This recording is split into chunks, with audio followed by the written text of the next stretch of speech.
के प्रदेश अध्यक्ष है नूरलोदा भाई, बताएं वोट चोरी के नाम पर जिस तरह से राजनीति चल रही है उस पर क्या कहेंगे?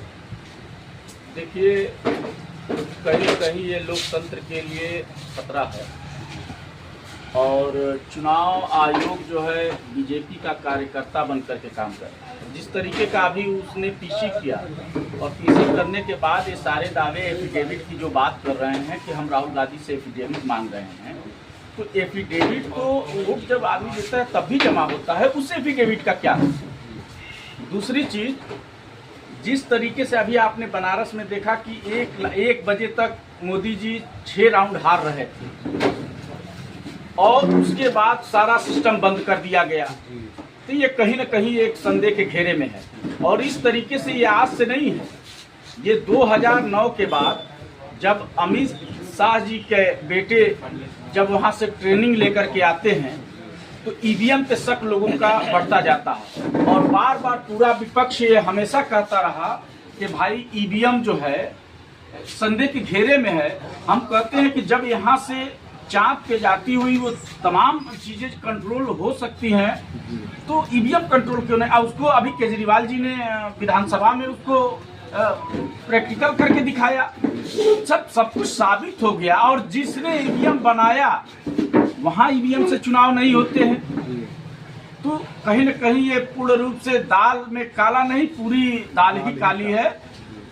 रहा सवाल राहुल जी हो, चाहे तेजस्वी जी हो, चाहे अखिलेश जी हो, चाहे ममता जी हो, चाहे ये तमाम सोकाल सेकुलर हिंदुस्तान की जो पार्टियां हैं, मैं तो यही कहूंगा कि ईवीएम का बहिष्कार करना है तो सब लोग एक होकर के ईवीएम जहां चुनाव होता है वहां चुनाव न लड़े, उनको अकेले लड़ने दे, वॉकओवर दे दे। रहा सवाल हमारे अधिकारों की, जहां तक सवाल है, हम तो कहते हैं कि भाई पहले हमारे भी संवैधानिक अधिकारों की लड़ाई कौन लड़ेगा? आप बताइए।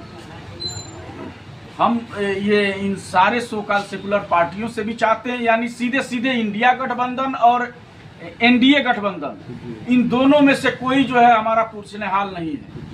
कोई हमारे सवाल पे, कोई सदन में अभी सदन चल रहा था, कोई एक बार ये कहने के लिए अभी आर्टिकल 341 पे राष्ट्रीय उलमा काउंसिल पूरे देश भर में ज्ञापन दे करके माननीय प्रधानमंत्री जी से जब से उलमा काउंसिल बनी है ये पूछ रही है कि भाई आर्टिकल 341 से धार्मिक प्रतिबंध हटा दीजिए ताकि मुस्लिम और दलित ईसाई जो भी जातियां उसमें हैं उन सबको लाभ मिले। हम सिर्फ अपनी बात तो कर नहीं रहे हैं, हम सामाजिक न्याय की बात कर रहे हैं। 27% जो ओबीसी की आरक्षण है उसमें से जो है 9% ओबीसी मुसलमानों का कोटा अलग कर दिया जाए। हर सोकाल सेकुलर पार्टियों से हम ये डिमांड कर रहे हैं, पूरे देश के अंदर जो भी हैं। अति पिछड़ा आयोग अर्जाल कमेटी गठित करने की बात कर रहे हैं, जिस तरीके से सबसे पहले 95 में यहाँ इस समय गृह मंत्री जो पूर्व हैं वो उन्होंने लागू किया था, नीतीश जी वहाँ बिहार में लागू किए हैं। तो उसी तरह से पूरे देश के अंदर जहाँ भी कांग्रेस पार्टी की प्रदेश में, जिस प्रदेश में सरकार है, या और सोकाल सेकुलर पार्टियों की जहाँ सरकार है या एनडीए की सरकार है, वो इसका आयोग गठित करे ताकि सबको इसका लाभ मिल सके। आपने एक बात कही कि जब मुसलमानों से गठबंधन की बात आती है, इत्तेहाद की बात आती है, तो ये सियासी पार्टियां चाहे इंडिया गठबंधन हो चाहे एनडीए हो, ये कोई समझौता नहीं करती। आखिर ऐसा क्यों करती हैं ये कि मुसलमानों की भागीदारी कुछ बढ़ जाए? इस मामले में सारे हिंदुस्तान की पार्टियां एक हैं, चाहे वो भाजपा हो चाहे वो सोकाल सेकुलर पार्टियां। जब मुस्लिम अपने दल को लेकर के आते आज़ादी के बाद से ही, तो वो कभी जनसंघ के एजेंट हो गए, कभी बीजेपी के एजेंट हो गए, कभी आरएसएस के एजेंट हो गए। तो जो लोग हमारी हमदर्दी मगरमच्छ की आंसू बहाते हैं, चाहे अखिलेश जी हो, चाहे ममता जी हो, चाहे नायडू जी हो, चाहे वो नीतीश जी हो, चाहे वो लालू जी हो, चाहे वो केजरीवाल जी हो, इन सारे लोगों से मैं कहता हूं कि जब देखिए इसके पहले भी जब भी कोई बात आती थी मुस्लिम दलों से गठबंधन की, तो वहाँ हाँ हाँ करके लास्ट मोमेंट पे धोखा देने का इन लोगों ने काम किया है हमेशा। अभी देखिए इंडिया गठबंधन में शामिल होने के लिए बिहार में एमआईएम प्रमुख ने एड़ी से चोटी लगा दी, जी लेकिन उनको शामिल नहीं होने दिया और जा करके एक उलमाए कराम के यहाँ दरी पे बैठ गए जी, खानकाह में जाके। खानका में। ठीक है, वो काबिल एहतराम है, जी लेकिन सियासत की बात मस्जिद मदरसे वाले मौलाना से नहीं होगी, सरकारी और दरबारी उलमाए कराम से नहीं होगी। जी जी ये बात मौलाना आमिर रसादी से होगी, डॉक्टर अयूब से होगी, असदुद्दीन वैसी से होगी, या जो भी मुस्लिम दल जिस प्रदेश में जो जिसका अगुआ है उससे होगी।